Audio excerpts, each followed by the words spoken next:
Why will you not give us those documents? I've not concluded one way or another in the document. Who owns those documents? Who paid for them? I'm not sure. You don't know who paid for those documents? Were you paid by the American taxpayer? I had a contract, a technical contract with HHS to do microsimulation modeling. Was there any work product of that?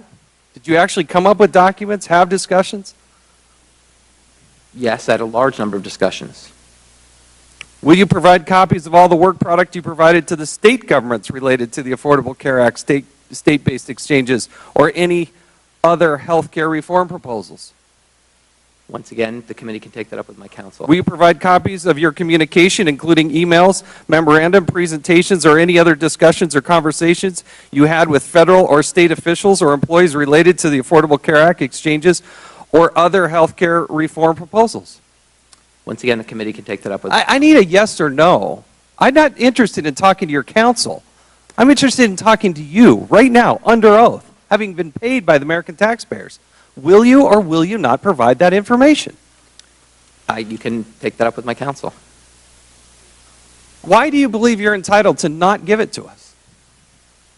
I don't know the rules of how you produce documents, things like that. I'm not a lawyer. I'm just an... Do you have documents? Do I own documents? Do you have documents? I have documents. And you're not willing to give them to us? I have all sorts of documents. I have a piece of paper in front of me. I don't understand. Documents that relate to the questions that I just asked you, Mr. Gruber. Do you not understand the question? I perform grant work for the federal government. There was work product from that work. I do not understand the rules under which that work product is supposed to be provided or not, because I'm not a lawyer, and you can take that up with my counsel.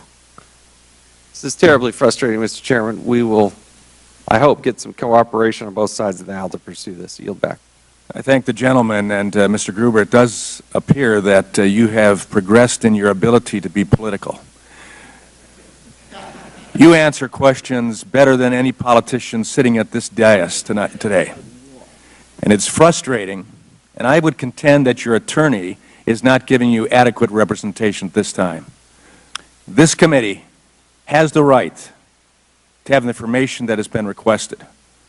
And you have progressed from not talking simply off the cuff and making stupid statements to now being entirely political, to the point that you're hindering us in carrying out our responsibility.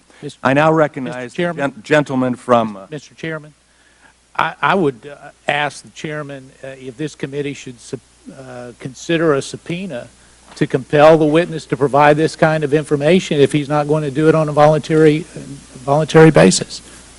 Well, I would recommend the gentleman take that up with the committee chair, whose portrait hangs behind us. I certainly would concur with you, but I'm not going to step in the place of the full committee chair at this point. I thank the gentleman.